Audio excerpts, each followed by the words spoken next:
После жизни в 6 городах Польши пришло время остановиться на одном месте и начать новую главу жизни. Почему выбрали Варшаву, как прошел наш переезд, спойлер, морально тяжелее всего, и где будем жить в ближайшие месяцы или даже годы, расскажу и покажу. Приятного просмотра. По хронологии мы жили сначала в Варшаве, потом в Гданьске, Познани, Кракове, Новой Тарге и во Вроцлаве.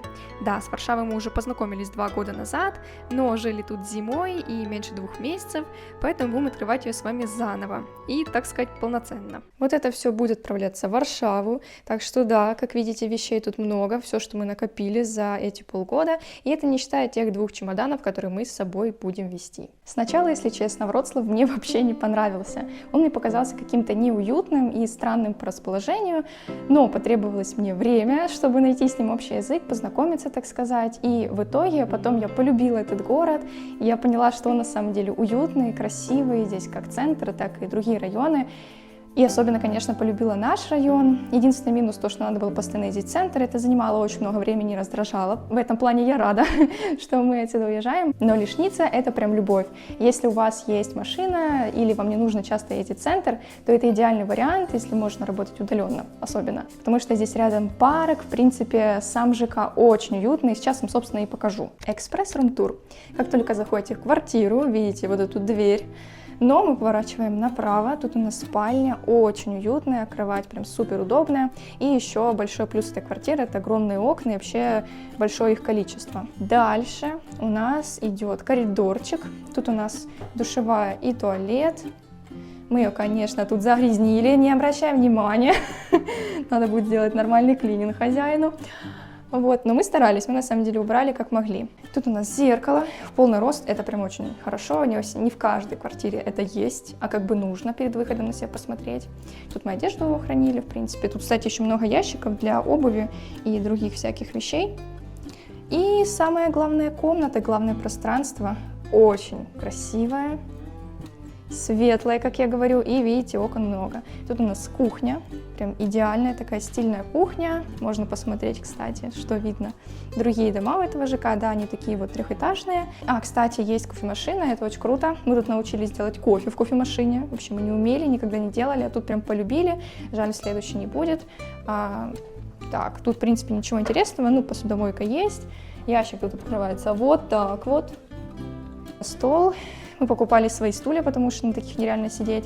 Ну и здесь была очень уютная зона, где мы, собственно, снимали разговорное видео. Ну, я думаю, вы вспоминаете этот фон. Правда, тут были наши вещи, гирлянда, было более уютно, сейчас пусто.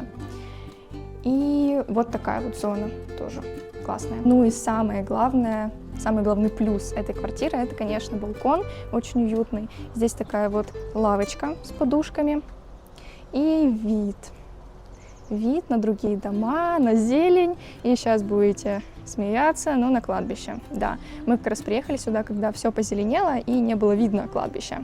Тут еще там замок, кстати, Лишницкий, тот самый, который мы снимали. Вот, а потом была зима, и все было видно. Но все равно это никак не мешало. Вот так вот уютно. Сейчас еще тут птички поют. Очень красивая территория, кстати, если рассматривать. Много собак тут. Вот. Ну и вещи это, кстати, не все. Собственно, большую часть, примерно 70 килограмм, мы отправили в Варшаву посылкой через новую почту. Это стоило где-то, ну вот я напишу, короче, на экране, нужно, не помню. Этот чемодан, как видите, новый, мы вообще взяли с мусорки здесь, но он хороший, в хорошем состоянии, просто нам нужен был маленький чемоданчик. Так что с собой берем огромный, маленький, свет, и еще будет пакет с едой и 2 рюкзака. Кстати, вот вам и лайфхак.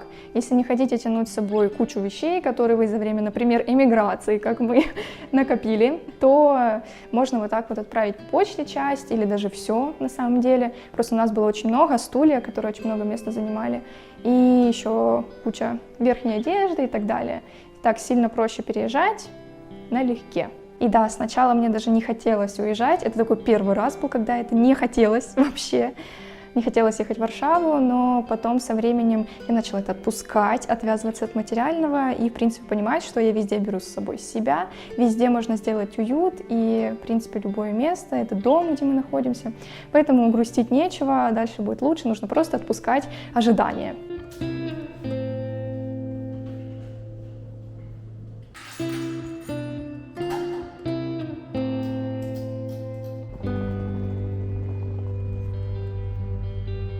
Как всегда, приходится ускоряться, потому что мы немного не успеваем.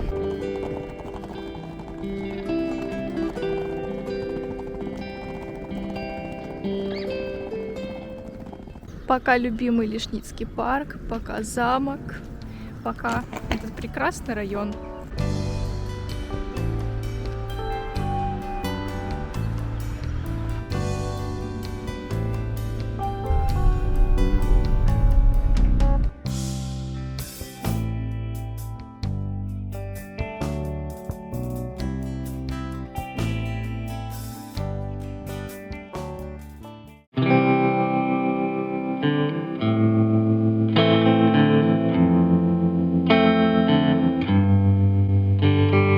Тем временем мы едем в поезде. Скажу сразу, сколько стоили билеты.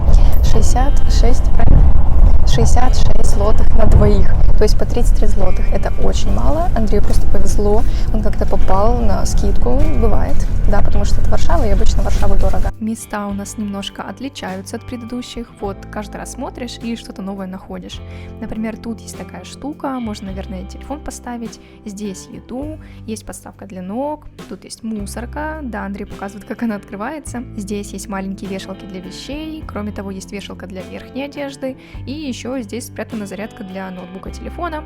230 вольт. Почему же мы переезжаем в Варшаву? Потому что воздух здесь лучше, инфраструктура развитей, Андрею по работе так было бы удобнее, ну и самое главное, чтобы подаваться на карту побыта.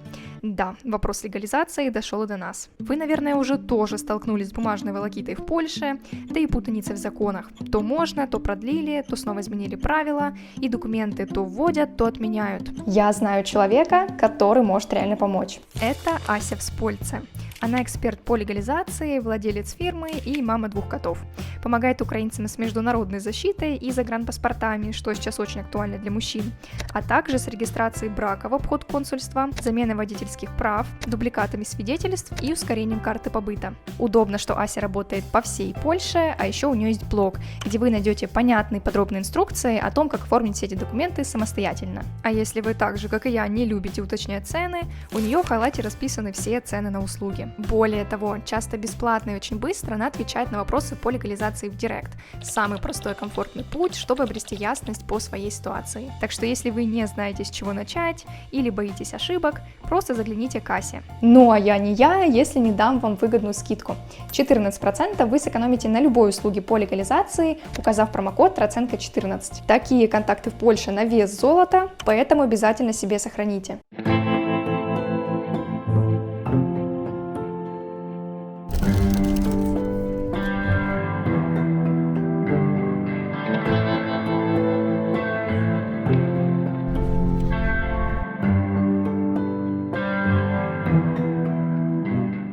Ну шо, мы в Варшаве, честно, не верится, и вообще, да, мы, кстати, попали на митинг, сразу чувствуется, что это столица, можешь показать. И там громко на фоне, в принципе, очень много людей, и очень непривычно, вот, да. Ну, в общем, надеюсь, вы не слышите митинг на фоне. Хочу сказать, блин, какой красивый кадр. На самом деле, как только я вышла и увидела Варшаву, вышла с вокзала, мне просто сразу захотелось улыбаться, и, в принципе, настроение у меня отличное, предчувствие жизни здесь новой, ну, заново мы тут 2-й раз. Хорошее, просто насколько здесь все широко и зелено. Мы-то жили здесь зимой 1,5 месяца, а теперь будем жить летом. Так что красота, очень красивая площадь, не могу налюбоваться.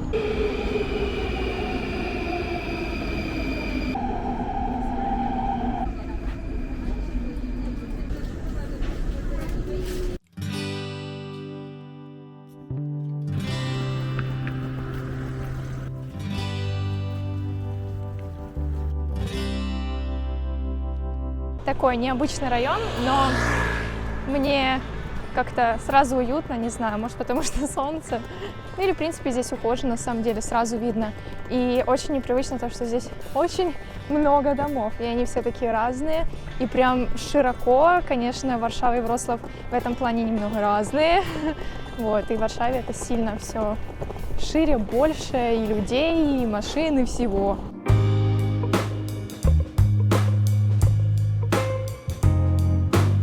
Неожиданно мы начинаем свой рум-тур, ну как есть, такая вот у нас дверь. Вблизи снимать не надо, YouTube заблокирует, так что разворачиваемся поскорее. Тут у нас закрыта какая-то кладовка, дальше мы идем, тут у нас душевая, туалет. Сразу скажу, свет тут ужасный, желтый, темный, не знаю, ну как в подвале каком-то, но ну да ладно. Следующее, это у нас комнатка для уборки, прям вспомнился новый Тарг, кстати, там была такая же, только, конечно, более уютная и красивая. Но это удобно, в принципе, можно отдельно так стирать. Ходим вокруг да около и попадаем в спальню.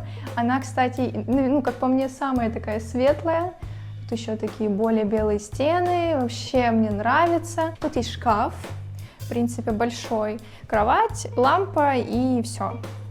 Вид покажу чуть позже. Дальше, собственно, студия. Тут у нас кухня, такая в деревянном стиле, таком старинном немного, я бы сказала. Кстати, ходить холодно, но я так понимаю, это прикол Польши в целом, тут без тапочек по дому никак. Тут у нас спрятанный холодильник, но я не буду открывать. Есть духовка, чайник, там даже блендер, плита, посудомойка. Из интересного, что могу вам показать, это посудомойка огромная, смотрите, залазьте. Тут можно вас покупать. Ну реально, это самая большая посудомойка, которую я когда-либо видела. Тут у нас есть, кстати, всякие инструкции по умывалке, еще почему-то. Это прикольно. Стол. Не знаю, честно, ну, в принципе, один человек сможет работать, вдвоем не знаю. Стулья, как обычно, неудобные, но с подушками. Тут у нас такое вот пространство с очень грязным диваном. Но мы его как-то, наверное, будем накрывать, потому что тут везде всякие пятна. Вот вам пятно, и таких пятен куча. Коврик, столик, все дела. Цветочек, который надо поливать, я так понимаю, хоть раз в год. Умерший цветочек, которого не поливали ни раз в год, даже, да. Книги на польском. Ну, они тут, кстати, добавляют атмосферы и выглядит красиво. И вид. Ну, давайте уже зайдем на балкон, потому что он у нас есть. Кстати, местами тут есть постеры, но это тоже. А, вот, тут ты, наверное, снимал. Это, в принципе, прикольно, но, честно говоря, атмосфера тут в целом такая непривычная, не тот уют, не та, не та атмосфера душевная, которая была в других квартирах и особенно в прошлых двух. Балкон у нас тут есть, вид у нас, конечно, шикарный, потому что, во-первых, тут видно, не знаю, чуть ли не пол Варшавы, во-первых, наш район, во-вторых, просто посмотрите, какие тут широкие такие пространства, и мне даже это очень непривычно вообще видеть и осознавать, у меня как все расширилось, блин. И даже отсюда, кстати, видно высотки, центр и дворец науки и культуры. При этом, как ни странно, тут не очень шумно, то есть звукоизоляция нормальная, и машины ездят так далековато от нас, ну не сильно громко, как по мне. По цене эта квартира получается 1100 примерно долларов в месяц, тоже на Airbnb брали, Airbnb, как обычно, и будем тут, планируем быть 5 месяцев, ну а там как получится, может меньше, а может больше, потому что мы не можем сильно наперед планировать. К слову, да, мы решили тут остаться на год и подписали с хозяином договор, причем очень удобный и гибкий. Ну, а в обзоре я нормально так и нанегативила, видимо, из-за усталости. Забираю свой негатив назад, потому что квартиру я уже полюбила, и атмосферу мы тут перестроили под себя. В сторис показывала процесс обуючивания, как мы создавали лес в банке, заказали очистители воздуха и не только. Кому интересно, подписывайтесь на мой инстаграм, чтобы быть со мной на связи в реальном времени. И немного скажу про район, потому что это важно для общей картины. Мы находимся, по сути, внизу Варшавы, и хочу сказать, что расположение очень хорошее, потому что, в принципе, недалеко там через парк находится станция метро, и можно почти сконечно ездить там в центр, очень удобно, минут там 30. В 200 метрах находится Бедронка, да, к сожалению, не Lidl. Также очень много там и аптеки, и хэбы, и разные там врачи. Ну и вот тот маленький парк, да, я немного вам подсняла. Он тут маленький, но миленький. В комментариях, конечно, напишите свое мнение, интересно почитать, как вам квартира от 1 до 10 или, в принципе, можете поделиться впечатлениями про район и так далее. Обзора закупки в этот раз не будет, но все равно покажу в общем плане, что мы взяли и сколько это стоило. Получилась вот такая вот куча еды, ходили, кстати, в Бедронку, да, как я говорила, и вот еще вещички. Все это вместе у нас получилось, вот такой вот у нас чек, да, просто полотно, 381 злотый. Ну, в принципе, это немного, учитывая то, что здесь очень много вещей, и они будут надолго, все эти капсулы для стирки, посудомойки, они стоят, конечно, подороже. А так, в целом, это примерно на дня 3, ну, плюс-минус, там еще что-то на запас. Тем временем Андрей поехал в Икею, которая находится в часе от нас, чтобы купить рабочий стол, потому что он у нас только один, а работать нам нужно вдвоем. Я была рада прожить с вами этот переезд. Если вам он понравился, вы любите эту рубрику, то ставьте лайк, пишите в комментариях свои впечатления, все, что хотите, может вопросы какие-то. Вот, и я обязательно все прочитаю и отвечу. А мы увидимся с вами в следующих видео про Варшаву и не только. Будет интересно, так что оставайтесь со мной и пока!